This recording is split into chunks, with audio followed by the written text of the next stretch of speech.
Malaking usapan ngayon sa Lakers community ang naging pahayag ni NBA legend James Worthy.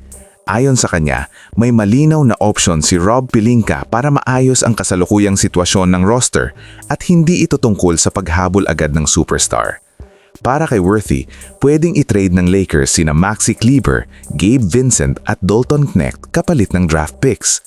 Kung sakaling walang team na kumagat, sinabi rin niya na pwedeng bumaling ang Lakers sa undrafted players mula NBA G League o South Bay Lakers. Sa madaling salita, tanggapin muna ang bagsak na value ng ilang assets basta makakuha ng flexibility at future picks. Ito ang klase ng praktikal na mindset na bihira nating marinig. Hindi raw kailangang pilitin ang isang panalo sa papel na trade. Minsan, mas mahalaga ang salary relief at roster spots kaysa pangalan ng player. Sa ngayon kasi, ramdam na ramdam ang limitadong galaw ng Lakers pagdating sa trades. Ayon sa ulat, actively shopping na ang Los Angeles sa kanilang expiring contracts, sina Rui Hachimura, Gabe Vincent at Maxi Kleber na kung pagsasamahin ay lampas $40 million ang salary.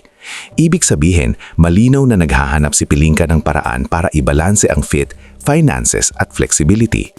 Kasabay nito, lumabas din ang report na interesado ang Lakers kay Saddiq Bey. Ayon kay Michael Scotto ng Hoops Hype, posibleng bukas ang New Orleans na itest ang market matapos ang malakas na January stretch ni Bey.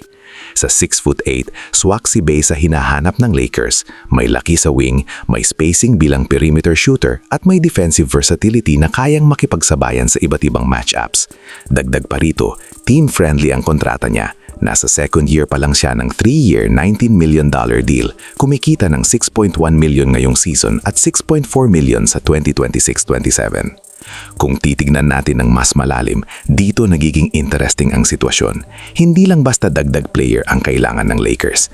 Ang tunay na laban dito ay kung paano bubuuin ang roster sa paligid nila Luka Doncic at LeBron James habang iniingatan ang future assets.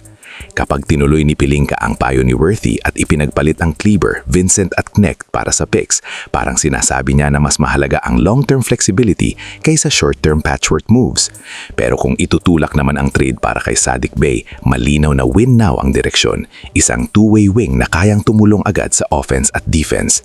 Ang tanong ngayon, alin ang pipiliin ng Lakers? Development at draft capital ba o immediate help sa wings?